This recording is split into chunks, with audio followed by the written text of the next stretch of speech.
Hello friends, வணக்கம் and welcome to my favourite recipes Tamil. இன்னைக்கு ஒரு சூப்பரான ஸ்வீட் ரெசிபி பார்க்கலாம். நல்ல வெல்லம் தேங்காய்லாம் சேர்த்து செய்யற பிடிக்கொழுக்கட்டை எப்படி செய்யுது பார்க்கலாம். இது மோஸ்ட்லி நம்ம ஃபெஸ்டிவ் சீசன்ல தான் செய்வோம். இதை நம்ம இன்னைக்கு ஸ்நாக்ஸா செஞ்சு சாப்பிடலாம். ஸோ எப்படி செய்யுது பார்க்கலாம். நல்லா டேஸ்டா இருக்கும் இது சாப்பிட்றதுக்கு. ஸோ நம்ம இது செய்யறதுக்கு இன்னைக்கு அரிசி மாவு தேவை. நீங்க வீட்டில் அரைச்ச அரிசி மாவுனாலும் எடுத்துக்கலாம், இல்லைன்னா கடையில வாங்குற இடியாப்பம் மாவுனாலும் நீங்க எடுத்துக்கலாம். ஃபர்ஸ்ட் பேன் வச்சுக்கலாம். இதுல 1 1/2 கப் அளவு அரிசி மாவு சேர்த்துக்கோங்க. இதை நல்லா வறுத்துடலாம். ரொம்ப அதிகமா வறுக்கணும்னு தேவையில்லை, லைட்டா சூடானா போதுமானது. இதை வறுத்துட்டு இதை நல்லா ஜலிச்சு வச்சுக்கோங்க.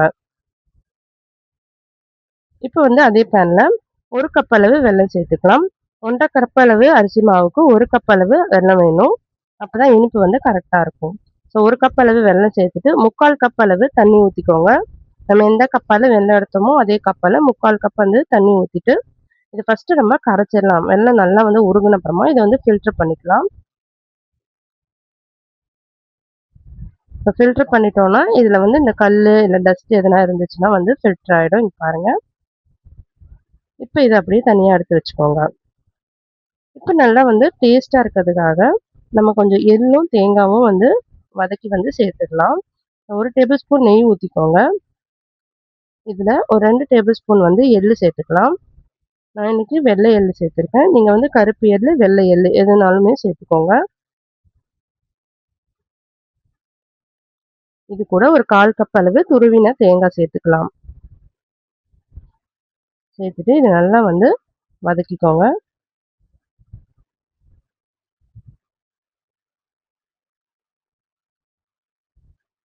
இதை நல்லா வதக்கிட்டு இதை அப்படியே தனியாக எடுத்து வச்சிடலாம்.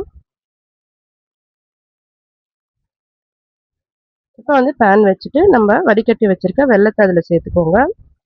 வெல்லம் லைட்டாக கொதிக்க ஆரம்பிச்ச அப்புறமா நம்ம வறுத்து ஜலிச்சு வச்சிருக்க அரிசி மாவை சேர்த்துடலாம்.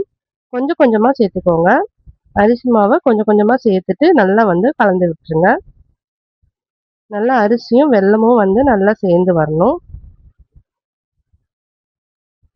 லோ ஃப்ளேம்ல வச்சுக்கோங்க. லோ ஃப்ளேம்ல வச்சுட்டு நல்லா கலந்து விட்டுருங்க.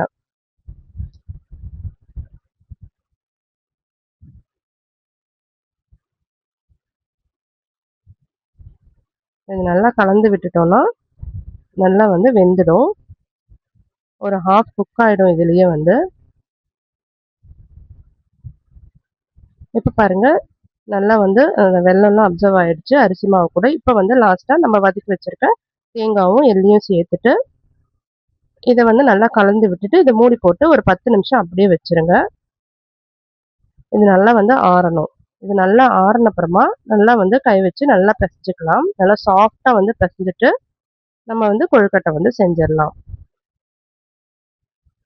இப்போ கொஞ்சமாக மாவு எடுத்துக்கோங்க. மாவு எடுத்துட்டு இந்த மாதிரி பிடிச்சு கொழுக்கட்டை எல்லாத்தையும் நம்ம செஞ்சு வச்சிடலாம். செஞ்சு வச்சுட்டு நம்ம இட்லி குண்டானில் போட்டு ஆவி காமிச்சு எடுத்துடலாம். பாருங்க, இட்லி பாத்திரம் வச்சுட்டு அதில் தண்ணி ஊற்றிடுங்க.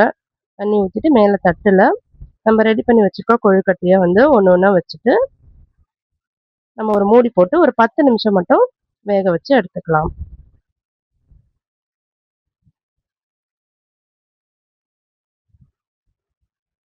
இது சாப்பிட்றதுக்கு செம்ம டேஸ்ட்டாக இருக்கும்.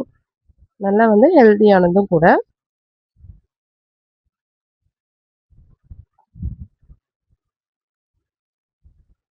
இது வேகட்டும்.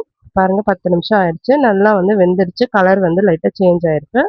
ஸோ இந்த சமயத்தில் நம்ம இதை எடுத்து சர்வ் பண்ணிடலாம்.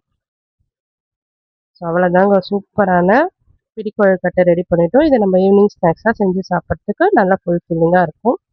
ஸோ நீங்களும் இதை செஞ்சு பாருங்கள். பாருங்கள் நல்லா சாஃப்டாக இருக்குது. வாயில் வச்சோடனே நல்லா கரைஞ்சிரும். ஸோ சூப்பரான இந்த பிடிக்கொழுக்கட்டையை நீங்களும் செஞ்சு பாருங்கள். செஞ்சு பார்த்துட்டு எப்படி இருந்ததுன்னு கமெண்ட் பண்ணுங்கள். இந்த வீடியோ பிடிச்சிருந்ததுன்னா லைக் பண்ணுங்க, ஷேர் பண்ணுங்க. மை ஃபேவரட் ரெசிபீஸ் தமிழை சப்ஸ்கிரைப் பண்ணிக்கோங்க. தேங்க்யூ ஃபார் வாட்சிங்.